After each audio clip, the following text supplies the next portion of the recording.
আল্লাহ তাআলা যার রিজিক দিছে এর বেশি কি আমরা কেউ খাইতে পারবো? এর কেউ কমাই দিতে পারবে? কথা মনোযোগ দিয়ে শোনো কেমন, এটা তোমার কাজে আসবে। ওয়াল্লাহি তুমি এই লজিকটাকে একটু অনুভব করো প্লিজ। আমি যেদিন এই লজিক অনুভব করছি না, আমি বলবো না যে আমি অনেক ভালো হয়ে গেছি, তবে অনেক কিছু সিদ্ধান্ত নিতে সহজ হয়েছে। অনেক কিছু কি হয়েছে সিদ্ধান্ত নিতে? আচ্ছা বলো তো, যা আল্লাহ তোমার জন্য নির্ধারণ করেছে তাকে কেউ নিতে পারবে? আর যা আল্লাহ তোমার জন্য নির্ধারণ করে নাই তুমি কি এর বেশি নিতে পারবা? তাই তুমি যদি একটা মেয়ের সাথে অবৈধ সম্পর্ক করে প্রেম করো, জানা করো, তোমার আল্লাহ রিজিকে যতটুকু তৃপ্তি লিখেছিল, তোমার রিজিকে শারীরিক সুখ যতটুকু আল্লাহ লিখে রেখেছিল, তোমার রিজিক আল্লাহ যতটুকু যৌবন লিখেছে, ওইটা ওখান থেকে কমে যাবে। তো তুমি খেয়ে ফেলছো না, ওইটা নিয়ে নিছো না, ভোগ করে ফেলছো না, ওটা তোমার ভাগে চলে আসছে না। তখন তুমি বিয়ের আগে যতটুকু অংশ তোমার রিজিকে নষ্ট করে দিয়েছো যৌবন, ওই বিয়েতে আর তোমার বাকিটুকুই থাকবে। আর যদি তুমি এখন তোমার যৌবনটাকে হেফাজত করো, কার জন্যে? আল্লাহ তোমাকে যেদিন কোনো ছায়া থাকবে না আল্লাহর আরশের ছায়া ছাড়া, যেদিন মানুষ ঘামে ডুবে থাকবে হাঁটু কোমর গলা পর্যন্ত, ওই দিন আল্লাহ তোমাকে আরশের ছায়ার নিচে আশ্রয় দেবে। এবং মজার একটা কথা বলি, এই যে তুমি বিয়ের পূর্বে কোনো মহিলার সাথে তোমার যৌবন উপভোগ করনি, তুমি যখন বিয়ে করবা তখন ওই যে তোমার যতটুকু রিজিক কতটুকু বরাদ্দ রয়ে গেছে, সুবহানাল্লাহ, তুমি পুরাটুকুই পাবা তোমার ওয়াইফের সাথে। এবারে আসো, তুমি বলতে পারো যে ভাই বিয়ে করলে বউয়ের সাথে কেন যৌবন পাবো না? ওই যে তুমি সিগারেট খেয়ে আসছো, তোমার বউ তোমারে বলছে যে সিগারেট খায়েন না, বিয়ের 1-2 মাস তোমারে বলছে, তুমি শুনছো, 1-2 মাস শুনছো। একটা মহিলার আর কদিন শোনা যায় তুমি মনে করো? 1-2 মাস তো ডার্লিং, জানু, মানু, শানু, হ্যাঁ, টিয়া পাখি, ঘুঘু, ময়না। তো 2 মাস পরে তুমি বললে যে এই শোনো, তুমি না একটা কথা বারবার বলো। আমি বললাম তো ছেড়ে দেবো। মহিলার রাগ হয়ে কাইত হয়ে গেছে। এখন তুমি বললো যে কি ব্যাপার, বুঝলাম না, রাগ হয়ে গেল, দূর আমিও রাগ করছি। মহিলা চিন্তা করতেছে, মনে মনে চিন্তা করতেছে, তুমি তো আর অন্তর্জামিন, এটা সে ভুলে যাবে। তুমি কি তার মনের কথা জানো? সে চিন্তা করবে আমার মানাইলে আমি মাইনা যাবো, কিন্তু তুমি তো তার মনের কথা জানো না। তুমি চিন্তা করলে মধুর এ তো রাগ করে ফেলছে, ধর তুমি শুয়ে গেলা। এখন মহিলা চিন্তা করবে কি রে, আমি ভাবলাম আমার মানাইবে, কাছে ডাকবে, এ তো ডাকলো না। তুমি যে আল্লাহ না, এটা তো মহিলা জানে না যে আমি অন্তর্ভাব জানি না। এখন সে তোমার উপরে আবার ডাবল রাগ করলো। এক, তুমি তারা বললা বেশি বোঝো, এজন্য আবার তুমি তারা মানাইতেছো না, আবার রাগ করলো। সকালবেলা তুমি উঠে দেখলা যে ঠিক হয়ে যাবে, তুমি দেখলা যে না, মহিলার এখনো মুখ কালো হয়ে আছে। বললা ধীর, তুমি ডিউটিতে চলে গেলে বা কাজে চলে গেলে, যে তোমার রিজিক নাই, দেখছো বউর সাথে একসাথে ছেলে থাকতে পারো নাই, বুঝে আসছে না? আসে নাই। এরপর তুমি ঘরে এসে বললা যে কি ব্যাপার, তোমার মন তো খারাপ কেন? 1 কথা 2 কথা লাগছে ঝগড়া। মহিলা বললো বাপের বাড়ি যাবো। তুই জাগা, আমার কি আসে যায়? মহিলা বাপের বাড়ি চলে যাবে, ভাইয়ের ফোন দিচ্ছে, ভাইয়া তো ওর নেতা, ওর ভাই তো নেতা, ওর ভাই পয়সাওয়ালা ব্যবসায়ী, ওর ভাই অনেক হ্যাডামওয়ালা মানুষ। কি তোর এরকম বলছে, চলে আয়, লাগবে না এরকম জামাই ঘর করা। তো কিভাবে? আচ্ছা আমরা আসতেছি। এখন তুমি বুঝে উঠতেছো না যে কি হইতেছে। এটা 2-4 কথার মধ্যে সে রাগ করলো, আমি তো বুঝলাম না। পরে তুমি চিন্তা করলা যে ধর এত রাগ, কথায় কথা রাগ, কতক্ষণ মানামো? তুমিও বাইকে বসলো, যা যা যা। 2-3 মাস চলে গেল। এবার তোমার আব্বা বলে যে বউডারে নিয়ে আসতে হবে রে। তুমি বলা দূর আব্বা, বাদ দেন তো, কত এরকম আসে যায়। ওই যে তোমার রিজিক আগেই তুমি নষ্ট করেছো, দেখছো? বিবাহিত হয়ে তুমি ব্যাচেলার হয়ে পড়ে আসো। আযাব, আর আল্লাহর আযাব। তোমার রিজিকে নাই তো তুমি কোত্থেকে আনবা? এরপর তোমার বউ তোমার সরি মরি মেসেজ দিচ্ছে, তুমি ব্লক করে রাখছো। তোমার বোনেরও তো তোমার মতো কারো কাছে বিয়ে দাও না। তোমাদের মধ্যে কেউ আসো যে তার বন্ধুর সাথে বোন বিয়ে দিবা? ওরকম লোকের সাথে বন্ধুত্ব করো তুমি? মিয়া ফাইজলামি করো, আবার সাধু সাজু আমার সামনে এসে বাপের বদনামি করো। কে তোমার বন্ধু? কে তোমার বন্ধু? কে তোমার বন্ধুটা? কে বলো? তুমি এমন এক লোকের সাথে চলো যার সাথে তুমি বোন বিয়ে দিতে রাজি নাই, কারণ তুমি জানো ও কত খারাপ। তো তুমি তো তোমার কাছে, তুমি তার কাছে তো তুমি এরকম খারাপ, সেও তো বিয়ে দিবে না। আর যাই হোক, টপিক থেকে বাইরে না যাই, জেনা নিয়ে কথা বলতেছি। কি নিয়ে? জেনা নিয়ে কথা বলতেছি। তো এখন 2 মাস পর ব্লক টক করে দিছো। এরপরে তোমার বউ মার মোবাইল থেকে মেসেজ দিছে, আচ্ছা আমি দুঃখিত বললাম, তো ঠিক আছে তুমি যা বলবা তা করবে, এরপর আর তোমার বলবো না, সিগারেট টিগারেট খাইও না, হ্যান ত্যান বকে বলে দিছে। আবেগি একবারে বিশাল লম্বা এক চিঠি পাঠিয়ে দিছে। একটু একটু তোমার মন ভাঙলো, তুমি নিয়ে আসছো। এরপর তোমরা আছো সুখে শান্তিতে।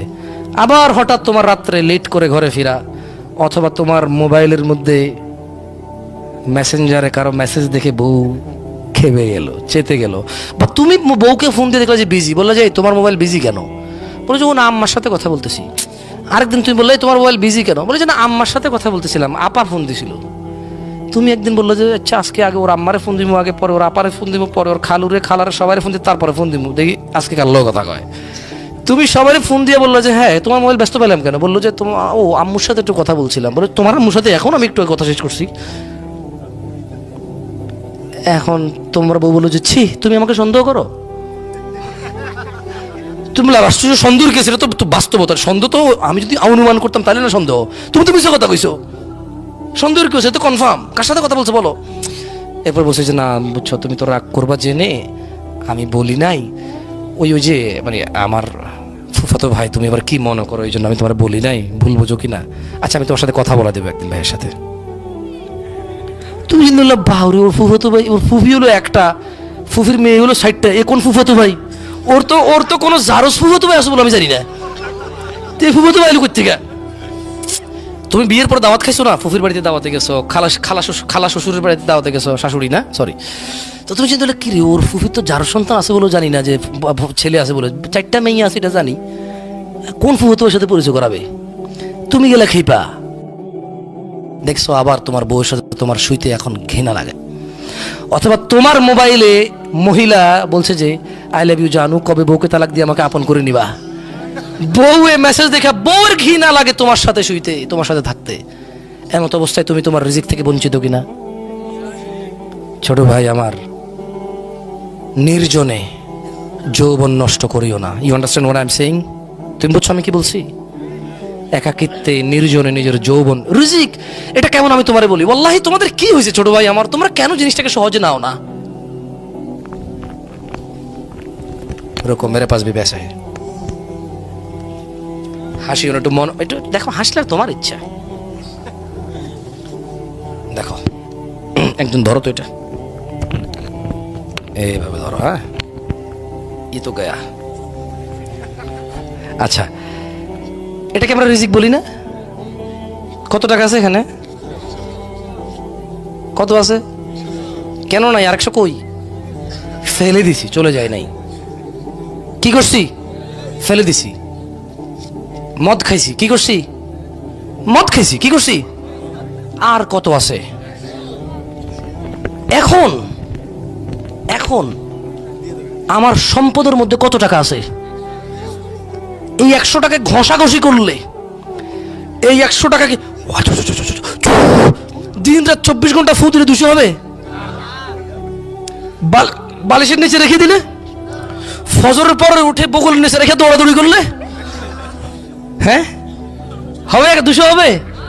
তো যৌবনটা তো এমন, তোমাকে আল্লাহ যতটুকু দিছে তুমি ওয়াশরুমে ফেলে দিচ্ছ। দেখো ছোট ভাই আমার, আল্লাহ নবী সাল্লাল্লাহু আলাইহি সাল্লাম বলছে লা ইয়াজনি জানি, এত কথা বলি না তো প্লিজ।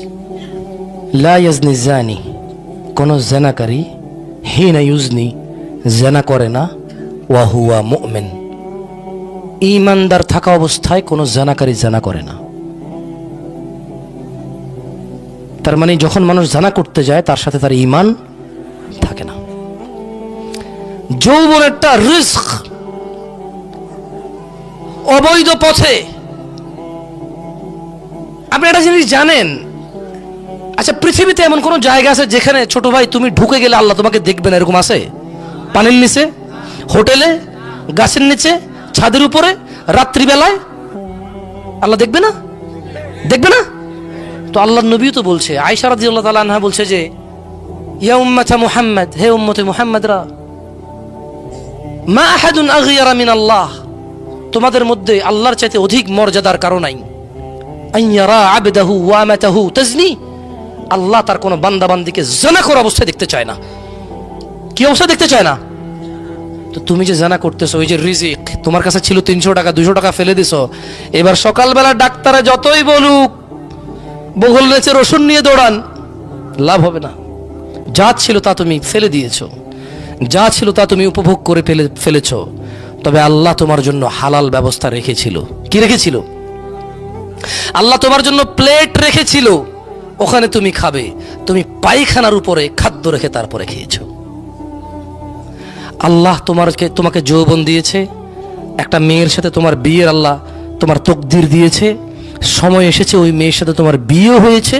আল্লাহ তোমার যতটুকু যৌবন লিখে রেখেছিল তুমি ওর সাথে উপভোগ করতে পারতা হালাল ভাবে, আল্লাহকে সন্তুষ্ট রেখে, অথচ তুমি হারাম ভাবে যৌবন নষ্ট করেছো। ছোট ভাই, ভাইরে, জানা থেকে তুই বাঁচতে পারবি না যদি তুই প্রেম না ছাড়িস। বিশ্বাস কর, যতদিন তোর সিম কার্ডটা তুই খুলে খুলে চেঞ্জ করবি ততদিন তুই জানা থেকে বাঁচতে পারবি না ভাই আমার। একটা লোক হাতে মদের বোতল, হাতে কি, লোকটা মদ খায়, কি খায়? এখন সে বলল, হুজুর আমি মদ খাওয়া থেকে বের হতে চাই, কিভাবে বের হব? উত্তরটা সহজ না, মদের বোতলটা ছেড়ে দে আর ধরিস না। উত্তর কি এর চেয়ে ব্যতিক্রম কিছু হবে?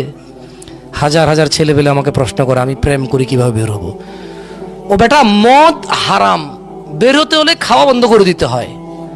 জানা ব্যভিচার, প্রেম হারাম, বের হতে হলে ছেড়ে দিতে হবে। মদকে হালাল করার চিন্তা করলে চলবে? তো প্রেমকে হালাল করার চিন্তা কেন করো তোমরা?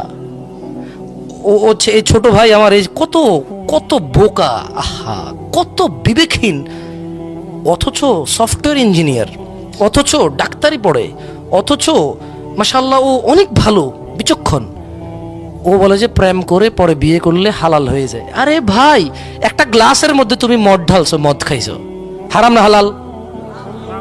পরে তুমি একই গ্লাসে ধুয়ে পানি ঢেলে খাইছো, হালাল না হারাম? তো আগে যে মদ খাইছো ওটা হালাল হয়ে গেছে? গ্লাস তো একটা, গ্লাস কয়টা? গ্লাস কয়টা? তো আগে মদ খেয়েছো, এরপর ধুয়ে পানি খেয়েছো, দুধ খেয়েছে ওটাতে, তাই বলে কি আগে যে মদ খেয়েছো ওই মদ হালাল হয়ে যাবে? তদরূপ মেয়ে একটা, বিয়ে না করে সম্পর্ক রেখেছো, হারাম। মেয়ে একটা, বিয়ে করে সম্পর্ক করলে আগের হারাম হালাল হবে না, ওটা গুনাহ থেকে যায়। ওটা কি থেকে যায়? ওটার জন্য মাপ চাইতে হবে। যেমনটা বিয়ে না করলে মাপ চাইতে, তুমি এই মেয়েকে বিয়ে না করলে এমনটাই মাপ চাইতে হবে। এই মেয়েকে বিয়ে না করলে যেমনটা গুনাহ, এই মেয়েকে বিয়ে করলো আগের অন্যায়গুলো একেবারে শতভাগ সেম অপরাধ। ভাই আমার, ভাই আমার, লা ইউজনি জানি হিনা ইউজনি ওয়া হুয়া মুমিন। কোন জানাকারী জানা করে না মুমিন থাকা অবস্থায়, সিদ্ধান্ত তোমার। আর শোনো, মুসলমান হয়ে মরতে চাও? হাত তোলো তো। মুসলমান হয়ে মরতে চাও? আল্লাহ তাআলা কবুল করুন।